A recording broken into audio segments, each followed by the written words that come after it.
Quand on entend le mot Artemis, on pense tout de suite à la Lune, le retour des astronautes, de nouveaux alunissages, une version moderne d'Apollo.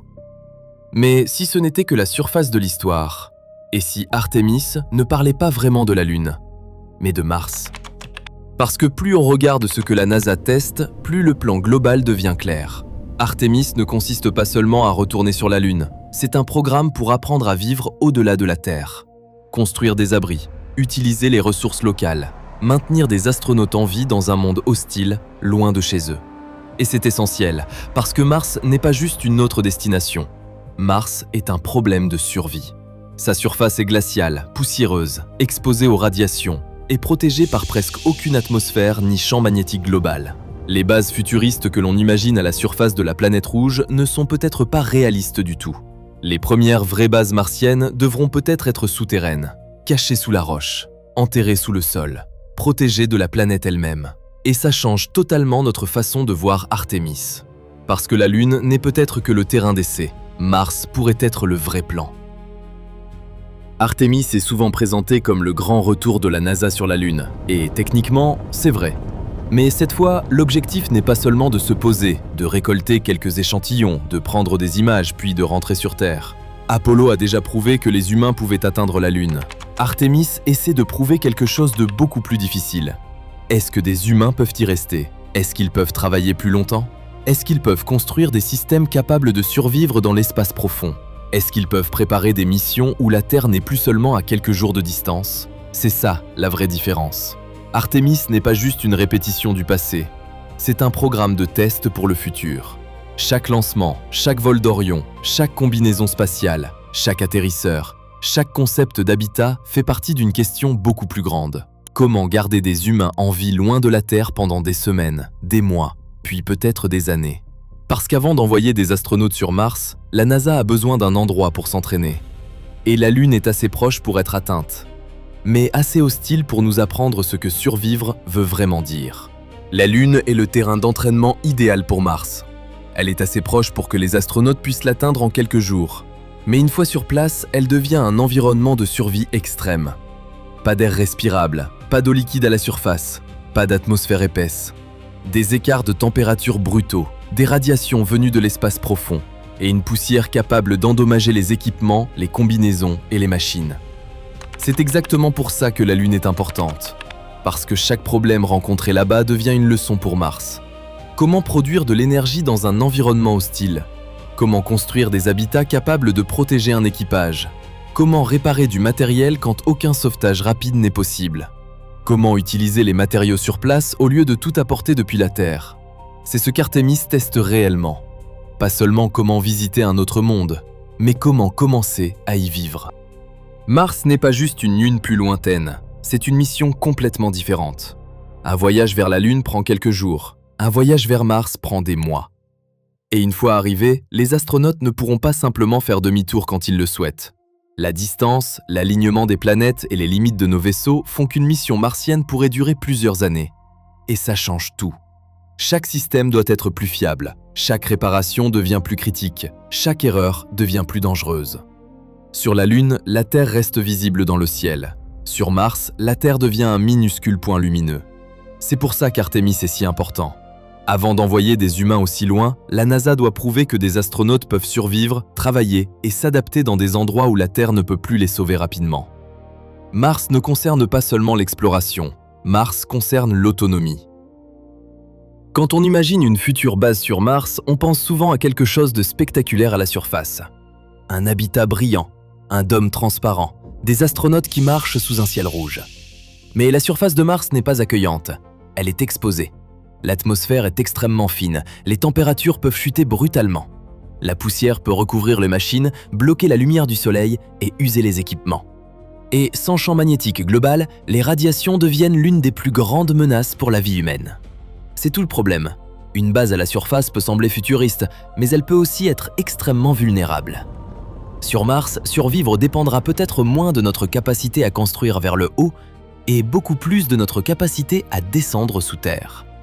Parce que l'endroit le plus sûr pour les humains ne sera peut-être pas sous le ciel, mais sous le sol. Les bases souterraines peuvent sembler sortir d'un film de science-fiction, mais sur Mars, Elle pourrait être l'une des solutions les plus réalistes pour garder des humains en vie.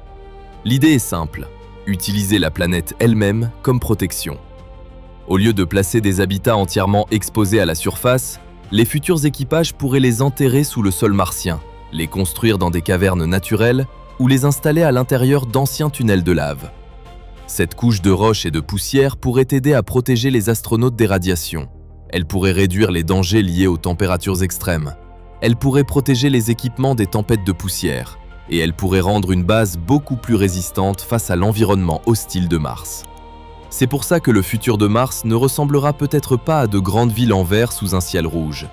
Il sera peut-être plus sombre, plus profond, plus caché. Parce que sur Mars, la vraie question n'est pas seulement où les humains vont atterrir, c'est où ils vont survivre. L'une des possibilités les plus fascinantes pour les futures bases martiennes, ce sont les tunnels de lave.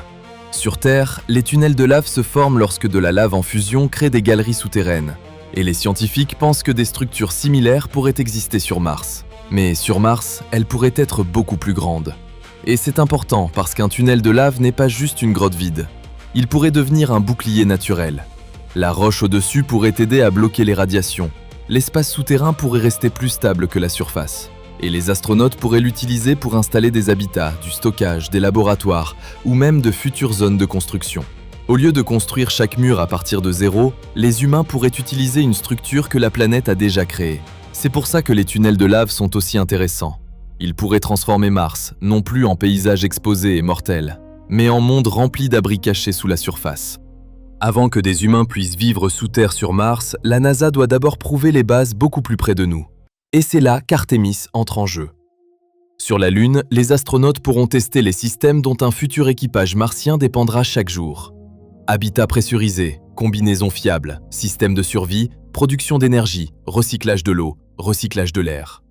Longue mission en surface, réparation d'urgence loin de la Terre. Parce qu'une base martienne ne pourra pas être fragile. Si quelque chose tombe en panne, les astronautes ne pourront pas attendre une équipe de secours. Ils pourraient ne pas recevoir de pièces de rechange pendant des mois, voire des années. Donc Artemis ne teste pas seulement des fusées, Artemis teste la survie. Chaque mission lunaire devient une répétition pour un monde beaucoup plus lointain, où les enjeux sont plus élevés et où la marge d'erreur devient presque inexistante. Avant que Mars puisse devenir un foyer, la Lune doit devenir la salle de classe. Une base martienne ne pourra pas dépendre de la Terre pour toujours. La distance est trop grande, le voyage est trop long, et chaque kilo envoyé depuis la Terre coûte du temps, de l'argent et du carburant.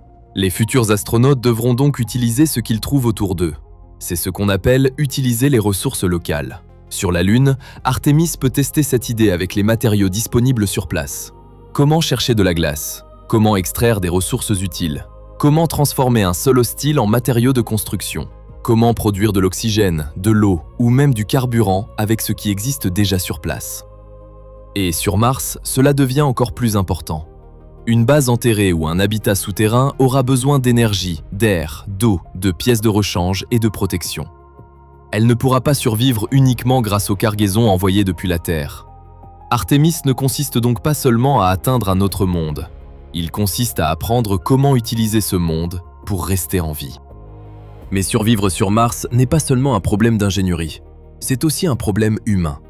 Un futur équipage martien pourrait passer des mois à voyager dans l'espace profond, puis des mois, voire des années, à vivre dans un habitat fermé, très loin de la Terre. Et si cet habitat est souterrain, la protection a un prix. Pas de ciel ouvert, un espace limité, de la lumière artificielle, des routines constantes. Et la pression psychologique de savoir que la maison se trouve à des millions de kilomètres. C'est là aussi qu'Artemis devient important. La Lune peut aider la NASA à comprendre comment les astronautes supportent l'isolement, le confinement, le stress et les longues missions dans un environnement hostile. Parce qu'une base martienne ne devra pas seulement garder les humains en vie physiquement, elle devra aussi les garder stables, concentrés et mentalement solides. Sur Mars, la survie dépendra des machines, mais elle dépendra aussi des personnes qui vivent à l'intérieur. Les premiers avant-postes lunaires ne ressembleront peut-être pas aux futures villes martiennes, mais ils pourraient en devenir le modèle. Sur la Lune, la NASA peut apprendre à assembler des habitats, gérer l'énergie, protéger les équipages des radiations et utiliser les matériaux locaux pour construire. Ensuite, ces leçons pourront évoluer. Un abri lunaire devient le prototype d'un habitat martien. Un bouclier contre les radiations devient une base enterrée. Une mission de test devient une stratégie de survie. Et c'est là qu'Artemis dépasse largement la Lune. Parce que chaque système testé là-bas pourrait un jour être adapté pour Mars. Pas seulement pour poser des humains sur la planète rouge, mais pour construire les premiers endroits où ils pourraient réellement rester. Et si cela arrive, la première véritable colonie martienne ne s'élèvera peut-être pas au-dessus de la surface. Elle commencera peut-être sous terre. Voilà la vision plus large derrière Artemis. Ce n'est pas seulement un programme lunaire, c'est un programme de survie. Chaque mission, chaque test, chaque concept d'habitat, chaque nouvelle technologie aide à répondre à une question. Les humains peuvent-ils vraiment vivre au-delà de la Terre ? La Lune est assez proche pour s'entraîner. Mars est assez lointaine pour prouver si nous sommes prêts. Et c'est pour ça que les bases souterraines sont aussi importantes. Parce que le futur de Mars ne sera peut-être pas fait de dômes lumineux sous un ciel rouge. Il sera peut-être fait de tunnels pressurisés, d'habitats enterrés, de tunnels de lave, d'abris cachés sous la surface, utilisant la planète elle-même comme protection. Alors quand on regarde Artemis ramener des humains vers la Lune, on assiste peut-être en réalité aux premières étapes de quelque chose de beaucoup plus grand. Pas la fin de l'histoire d'Apollo, mais le début du chemin de l'humanité vers Mars.